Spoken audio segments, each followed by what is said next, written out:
town today, or anybody out there on their motorcycle today. Could be a rough ride there, Brian Goddard. Could be.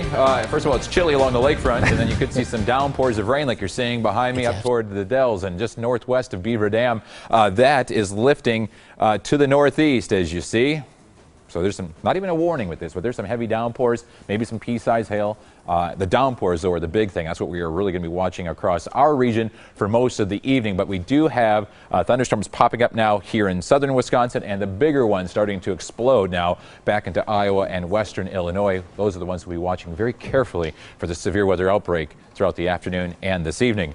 To the maps we'll go, and we'll show you that the tornado watch in effect for a large chunk of southern Wisconsin, pretty much all of southwestern Wisconsin, then parts of Iowa, southern Minnesota, and northwestern Illinois. It does include Jefferson and Walworth County until 9 o'clock this evening. The reason for that is those storms are developing right about here near the Quad Cities, and they track, there's the Quad Cities, tracking to the southeast. They may clip one of those counties, so that is why they are issued in that watch box, and also why we have the slight risk of severe weather here locally, just in case one of those storms were to kind of scrape us with some gusty winds, some large hail, or an isolated tornado. The moderate risk for the last couple of days has been to the south of us, as we expected.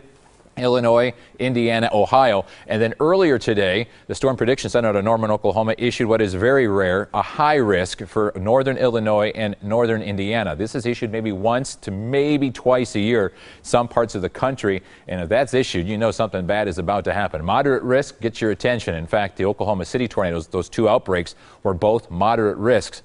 A high risk, even more so than that. And once again, I think we are in that slight risk just for the fact that there is this bullseye of major storms developing just to the south of us. It's not too hard to see where the warm front is. Right there. That's going to be the focal point for these storms as that system pushes on through. 85 and very humid in Chicago, 95 St. Louis. We're in the 60s from Milwaukee to Minneapolis. Not usually conducive for severe weather when you're that cool. In addition to that, we have some moisture in the air. Dew points are in the lower 60s, but look at just to the south of that front. Tropical air. 70s. So you have the heat, you have the humidity, and you have a front and an explosive atmosphere ready just to go at any moment. And the clouds have also helped us keep that severe risk low here as well. Here at the station right now, it is 59 degrees.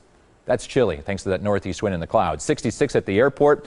Once again, typically not your common scenario for severe weather, but then you go a little bit to the west. It's 88 in Janesville. That is why you could see some nasty storms just to the west of us. And it's 77 in Whitewater and 75 in Lake Geneva. So we'll be watching our western communities very carefully. Those northeasterly winds keeping the lakefront cool. We'll have these storms from now until probably around midnight or so.